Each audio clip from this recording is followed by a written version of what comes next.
comenzamos este segundo bloque, acompañados en este caso de Lucas Stornini. ¿Recuerdan el año pasado que nos acompañó en los informes? Bueno, este año tiene un nuevo rol, una columna sobre discapacidad visual.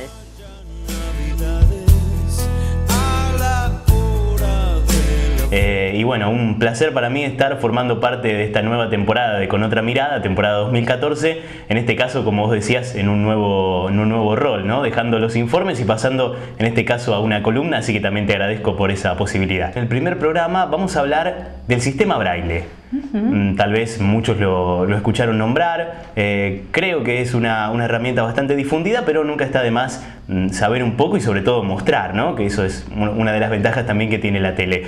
El sistema Braille es el sistema de lectoescritura que utilizan las personas ciegas, por 6 puntos, que ese signo generador de 6 puntos, a partir de esos puntos vamos haciendo las diferentes combinaciones. Desde, no sé, letras, números, signos matemáticos, hasta incluso está adaptado para la notación musical. O sea, la gente que decide estudiar música lo puede hacer en Braille perfectamente y esa es una de las grandes ventajas. Y fue creado por Louis Braille, justamente a él se le debe el nombre del sistema. Braille era un profesor francés que quedó ciego a los 5 años tras sufrir un accidente en el taller de su padre.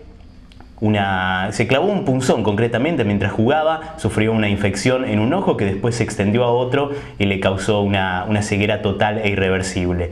Por eso empezó a buscar, ¿no? A buscar nuevas formas de lectura, perfeccionó algo que ya estaba inventado y a mediados del siglo XIX surgió lo que hoy conocemos como sistema Braille, que a pesar de los avances tecnológicos de hoy en día, que son muy importantes por cierto, hay que decir que el sistema Braille sigue siendo una técnica de lectura utilizada por las personas ciegas. O sea, la importancia y lo que hay que remarcar es que sigue teniendo una vigencia notable en nuestros días. Estamos hablando, como te decía, de un invento del siglo XIX que no ha perdido su vigencia. Bueno, se aprende por lo general en un principio con la tablilla y este punzón, que bueno, en mi caso, por ejemplo, yo aprendí directamente en la máquina. La que tenemos al lado en la máquina, que se llama máquina Perkins. Pero esta tablilla en muchos casos es el primer acercamiento que tienen muchas personas ciegas o tal vez personas que les interesa aprender Braille, como están aquí en la biblioteca Ilusiones los cursos. Es el primer acercamiento que se tiene con el sistema porque es el medio más accesible, ¿no? La tablilla obviamente no tiene comparación a lo que es el precio de una máquina Perkins, que es mucho más cara. Y además el transporte, convengamos que es algo más fácil de transportar. Mucho más funcional, más práctica. Y bueno, aquí tenemos las distintas celdillas, serían los espacios, ¿no? Con los 6 puntos para ir marcándolos. Esta máquina Perkins va a cumplir, esta que tenemos aquí, 15 años este año, desde el 99 que la tengo, así que me acompañó durante primaria, secundaria y aguantó bastante bien. Tuvo algunas roturas, pero es como si fuera una máquina de escribir, si hacemos una comparación con la máquina convencional. Sí. ¿La diferencia está en qué, Lucas? La diferencia está, bueno, en que tiene los 6 puntos del sistema Braille con este botón aquí del medio que es el espacio y 2 botones a los costados que son para el de la izquierda para ir bajando los renglones y en este caso es para retroceder el cabezal, este aquí que tenemos a la derecha, que en general no se utiliza tanto, pero bueno, está también como otra de las teclas. Aquí en este caso yo estoy poniendo la hoja. Bien. Tenemos que girar con estos rodillos que tenemos aquí al costado hasta que llega y ahí estamos. Esto se puede poner un poco más acá, depende como uno lo quiera también, ¿no? Depende de lo que se vaya a escribir. Bien. Ahí, vamos a ponerlo ahí, lo ubicamos por allí. ¿Escribimos algo? Escribimos algo, a ver. Vamos con la mayúscula primero.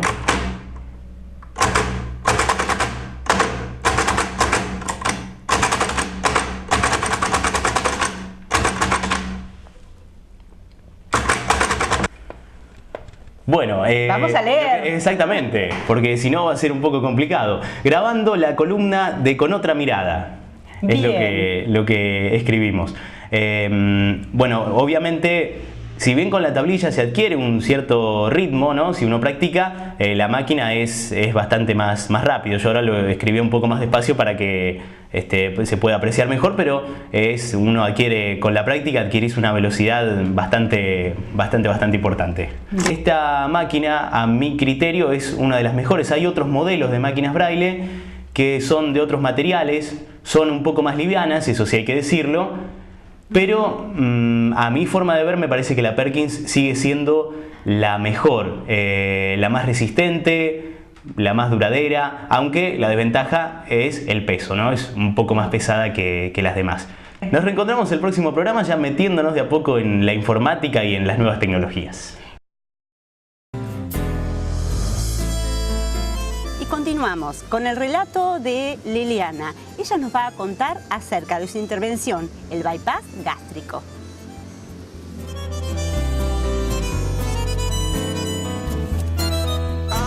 El 27 de mayo, hace 3 años, va a ser 3 años que me operé, un bypass gástrico. Lo hizo el cirujano, el Grigaites, en la clínica Basterrica, me operé.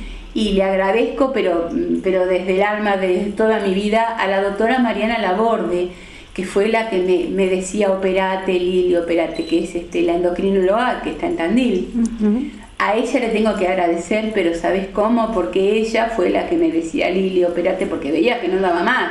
Ahora me cuenta que un día que fui, no podía creer que no podía llegar de la sala de espera al consultorio, porque me agité de una manera que me descompuse. Esta vez fui a la doctora, porque yo estoy en pareja, en agosto va a ser 10 años que tengo pareja. Le dije: mira, si vos no me acompañás, yo me opero sola, pero esta vez me voy a operar. Sí, mi hijo me acompañó, mi pareja me acompañó, mis amigos me acompañaron. Entonces tuve que hacer tratamiento psicológico, porque vos para operarte te tenés que cambiar la cabeza de gorda. Porque si vos te operás con los pensamientos que yo tenía, que me comía todo, iba a ser un fracaso la operación. Entonces tuve que ir al psicólogo, iba a Mar del Plata, tenía que ir en remis porque no entraba en el micro, no pasaban por el pasillo, y bueno, un montón de cosas. ¿Un tratamiento previo a la operación también tuviste? Por supuesto, porque tenés que hacer dieta líquida antes de la operación.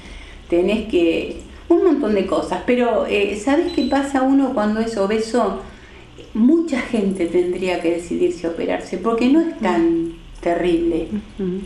Yo cuento mi experiencia, lo vuelvo a repetir. A mí me operaron el viernes, entré cantando a la sala de cirugía, porque sabía que iba a cambiar mi vida. Salí cantando. A las 3 horas de operada estaba caminando. Entré cantando Soy Feliz y me desperté cantando. Cuando entré a la sala, a la habitación que estaba mi hijo y mi pareja, se quedaron mirándome y el cirujano le dijo: esta operación va a ser un éxito, porque la paciente está decidida a cambiar. Yo ya iba por un cambio. Yo no quería ser esa gorda que sufría, que tenía esa máscara, que tenía miedo al rechazo, que la gente me rechazara. Porque vos estás siempre contenta, siempre alegre. ¿Pero por qué? Porque vos tenés miedo que te rechacen. Entonces sos feliz, te haces la contenta, te contás chistes. En cambio ahora dice: cambiaste. No, yo no cambié, porque mi interior sigue intacto. Lo que pasa es que vos cambiás tu manera de ser, cambiás tu actitud en la vida. Porque a vos, al verte bien frente al espejo, cambiás de actitud. ¿Cómo manejas hoy esto? Porque obviamente tener una torta en la heladera, ¿cómo lo manejas? No me interesa más la comida, pienso en otras cosas. La comida es una parte aparte, que me hice vegetariana, porque a la fuerza, porque mi estómago me rechazaba la carne. Soy vegetariana y me cuido muchísimo, Patricia, muchísimo. Los obesos porque yo sigo siendo obesa, soy una obesa recuperada, no me tengo que olvidar eso. Yo no estoy curada, yo estoy recuperada, porque yo tengo un semáforo que prende y apaga en mi cabeza que me dice cuidado, porque yo donde empiezo a comer vuelvo a engordar.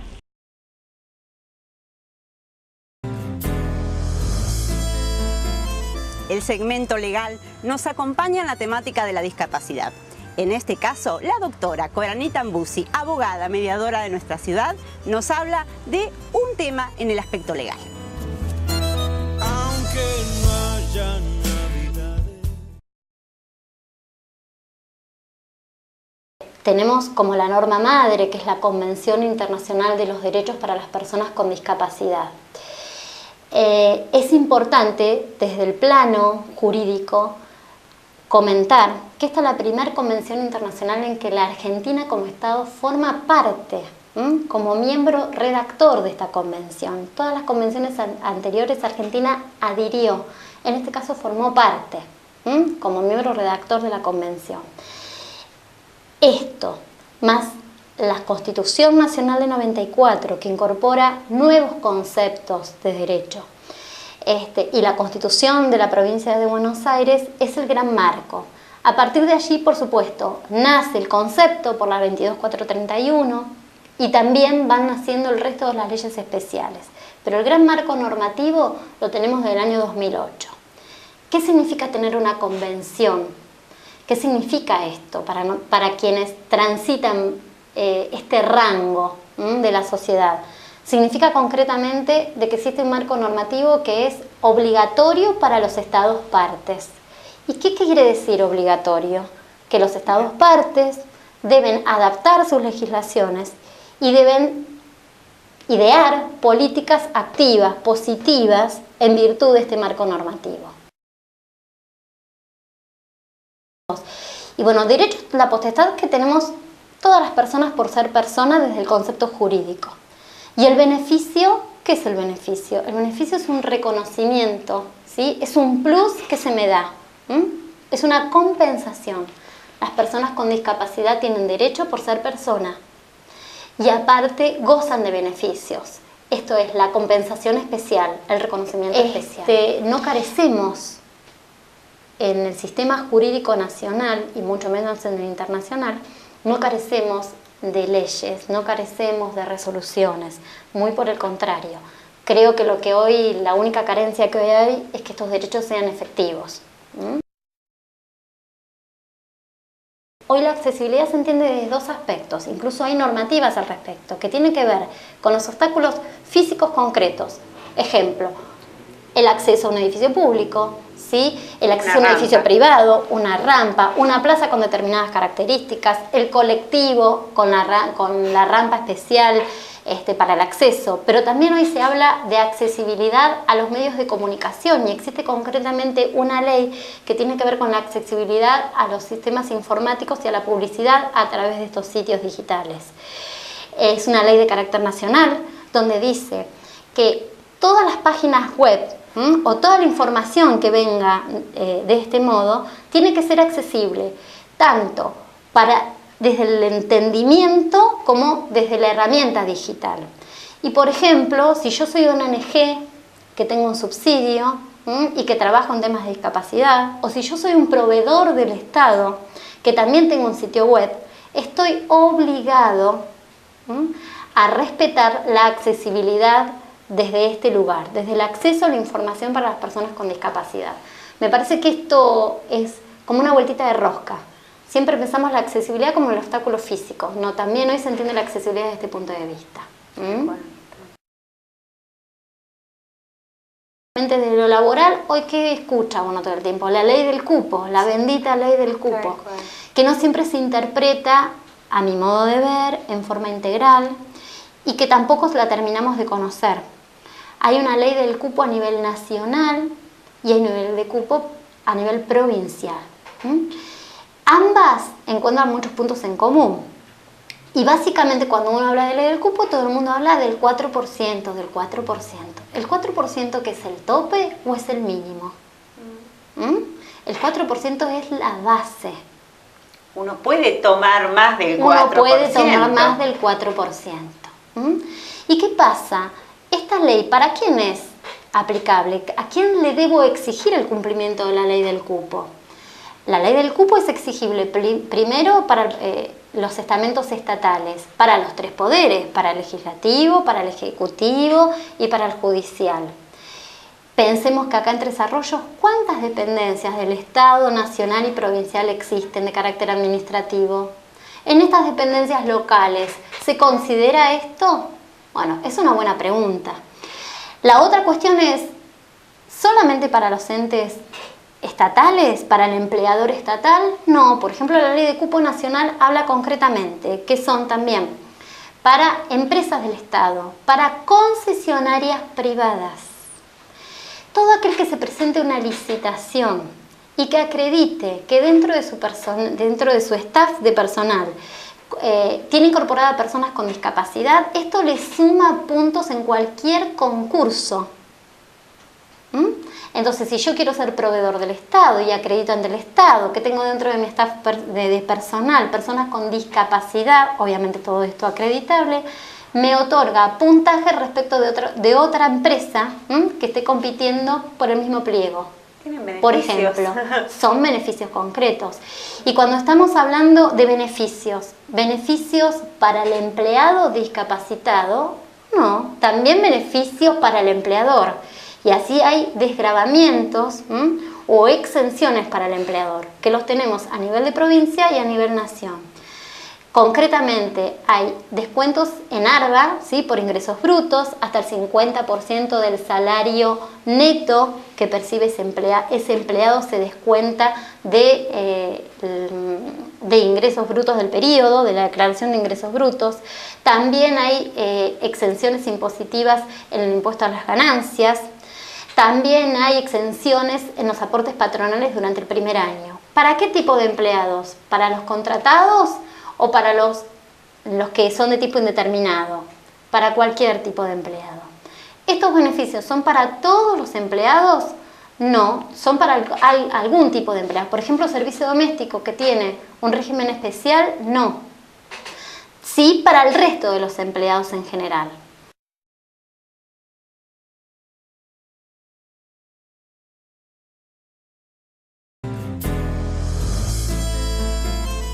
Y nos vamos a la pausa con la voz de Andrea Higar, que nos va a informar acerca de una institución tresarroyense, en este caso COADIS.